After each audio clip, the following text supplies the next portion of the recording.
So in this video, I'm going to be talking about how the first president ever is mentioned in the Bible and how this president actually creates the whole notion and idea of party politics. So I'm going to be talking about the first president in the Bible, where that comes from, and how that was orchestrated and what it means. So right now I'm going to be reading from Daniel chapter 6. This is Daniel chapter 6. So this is talking about when they had the dinner in Babylon, and this is what happened. It pleased Darius to set over the kingdom 120 princes, which should be over the whole kingdom, and over these 3 presidents, of whom Daniel was first, and that the princes might give accounts unto them, and the king should have no damage. So first things first, it says it pleased Darius. It does not say it pleased God. It is a contrast between the kingdom of God and the kingdom of man. So when you read the story of Esther, it talks about the kingdom of man versus the kingdom of God. So here it also speaks about this word we now use in relation to the media, which is president. So the president resides, and this is how it starts. This is the first president, who is Daniel, who was the first president. So these princes created the government. The government was governed by a president. This is the KJV, speaking about a president. Then this Daniel was preferred above all the presidents and princes, because an excellent spirit was in him, and the king thought to set him over the whole realm. Then the presidents and princes sought to find occasion against Daniel concerning the kingdom, that they could find none occasion nor fault, for as much as he was faithful, neither was there any error or fault found in him. Then said these men, we shall not find any occasion against this Daniel, except we find it against him concerning the law of God. So this is a very powerful statement. Then these presidents and princes assembled together to the king and said unto him, King Darius, live forever. All the presidents of the kingdom and governors and princes and counselors and the captains have consulted together to establish a royal statute, to make a firm decree, that whosoever shall ask a petition of any god or of any man for 30 days, save thee, O king, he shall be cast into the den of lions. Now, king, O establish the decree and sign it in writing, that it be not changed, according to the law of the Medes and the Persians, which alters not. Wherefore King Darius signed the writing and the decree. There was a party that happened in Babylon, and this party was an actual like a dance party, whatever, like a social party. And then at this party, God came, and then he wrote on the wall, and then the writing was on the wall, and then the kingdom was given to the Medes and to the Persians. So these people are now in charge, and it says it pleased Darius to put presidents. So these people were the ones who created what we now know as presidents. So media presidents, and these people also had groups of other people. So these from the party, they also had different parties. So when we look at parties, we can look at it as a part of people who take part in the whole organization of governance. So this was the political party. So the Medes have an idea that they need something in the middle of everything. So what they actually call divine is the divinity of a contract, because it's in the middle of every agreement. So it could be a social contract or a written contract, but the written contract is what was happening right now. So they create this contract, but now they create it in a form called they called it a royal decree, which was a form of contract, which is called a policy. So when we look at policy, we look at 3 actual things. We look at the policy itself, which is the instruction. We look at the politics, which is how the instruction comes about. So this group of people is a party which is a political party that came from the party.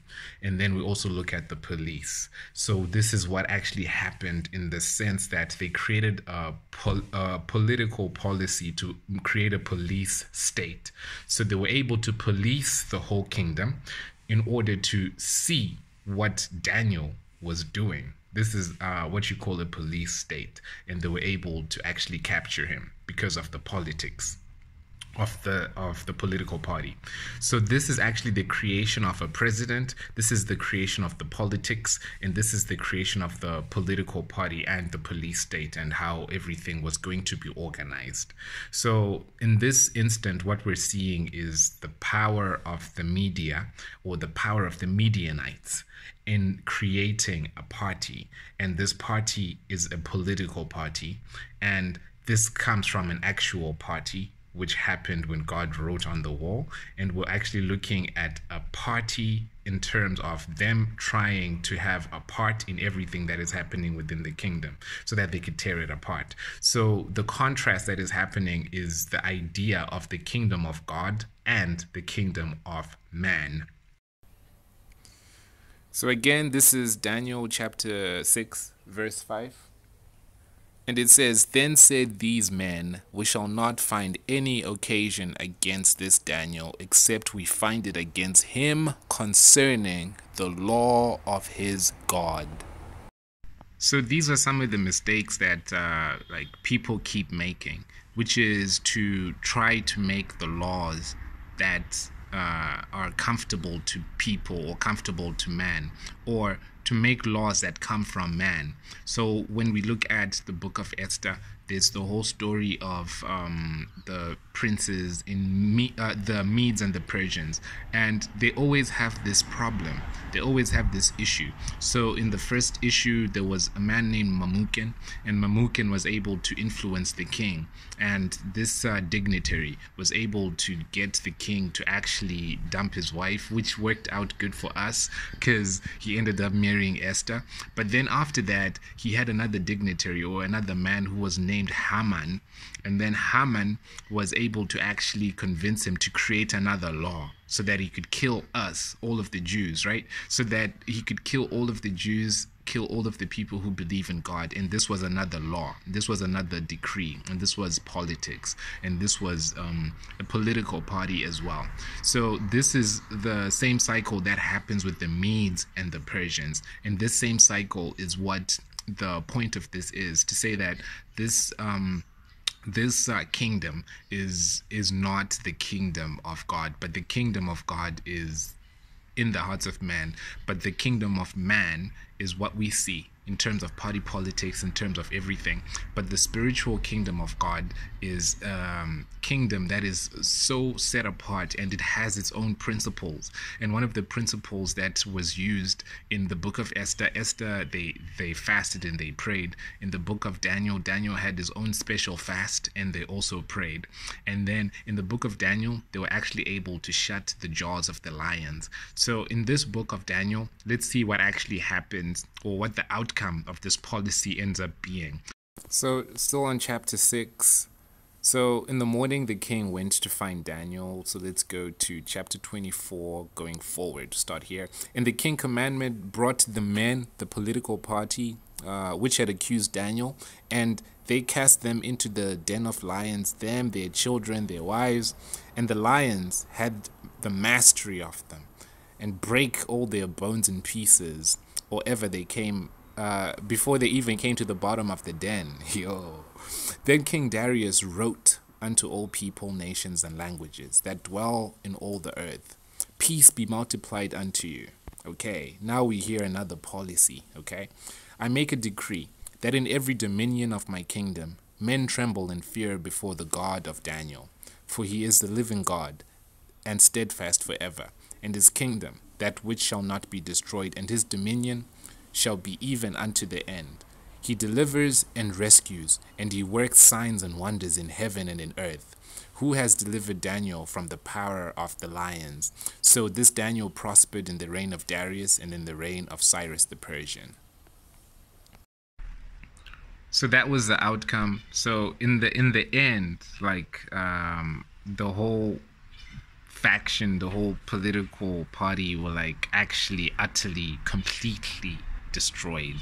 And what is also very eye-catching for me is the fact that the king also now wrote about the kingdom of God and how the kingdom reigns. So this is also just to talk, to emphasize the point that this story was about two parties. There's a part of kingdom of God, and there's another part that represents the kingdom of man.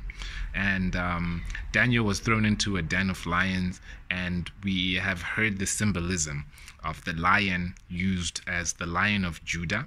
We've also heard the symbolism used as the devil walks around like a roaring lion. So this is the imitation of what the kingdom is supposed to be like, and how God will reign over that. That is the conquering lion, not just the lion. Okay, so to me, the moral of this story, and even in the story of Esther, in the book of Esther, you can also read it. You'd also discover that the people who were also persecuted, like in the case, this was in the case of Mordecai, he ended up being the person who was writing certain things. In this case, we see that the king is the one who writes, but in the book of Daniel, we also learn that Daniel learned a lot through reading and through writing, and this gave him a lot of wisdom. So I think for me, that is my main takeaway. I mean, there could be other things that we could learn from this, but this is my takeaway. This is the moral of the story, which is to say that we always need to increase learning. We always need to increase wisdom, and we also need to know how to use these instruments of power that are being used, because even in heaven, their books. There's a chapter in the book of Revelation where there's a certain book in heaven where no one was able to actually open it, but someone wrote it and someone binded it, and then it was there. It's still there. But then this book was opened by the conquering lamb. So the lion is the lamb. So this is also how we conquer. We conquered through humility.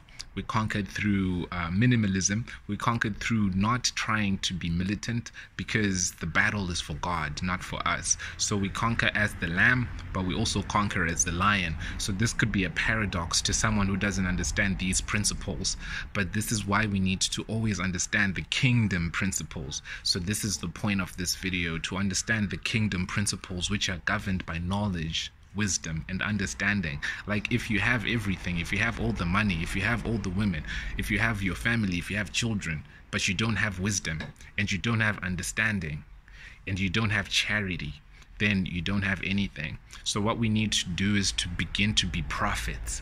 To begin to be prophets is to begin to pray, which is to begin to find things that will give us and our people and our children profit. This is what we need to begin to do. This is what I see from this, that we need to start to prophesy, and then in our prophecies, this is what will make whatever you say, whatever you read, and whatever you do. If you write something, let it not be something that is written for nothing, but let it be written in a prophetic vein, which is to say that if anyone hears your words, let them be prophetic, or let them be something that gives them profit.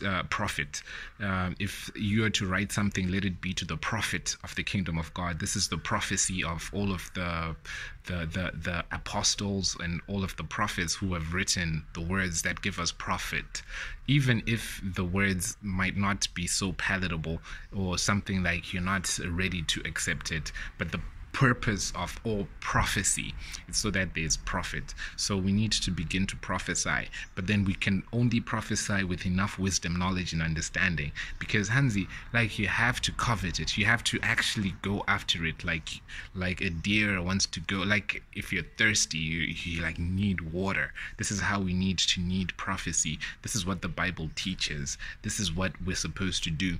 But this is not what we're learning. This is what we're supposed to do according to the Bible, but this is not what we do in the kingdom of man. But according to the kingdom principles, we're supposed to be receiving spiritual gifts, whether it be the gifts of miracles or knowledge or understanding or speaking in tongues. We're supposed to be learning charity. What is it? What is love? Well, we're supposed to be learning hope, faith, love, and we're supposed to be prophesying.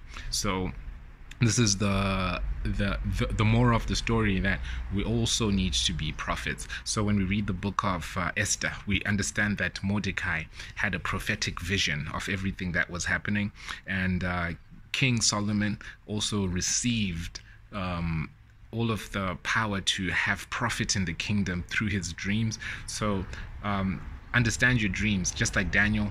Understand the words, read the books, find profit in your own life so that your own surroundings are edified. Because at the end of the day, the kingdom principle dictates that we're supposed to take dominion.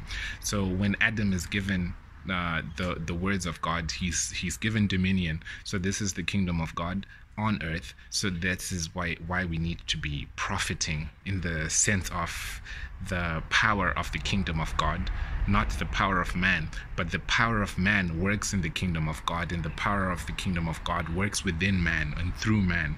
That's why the king was able to actually write about that. But this has just been the first president and political party in the Bible.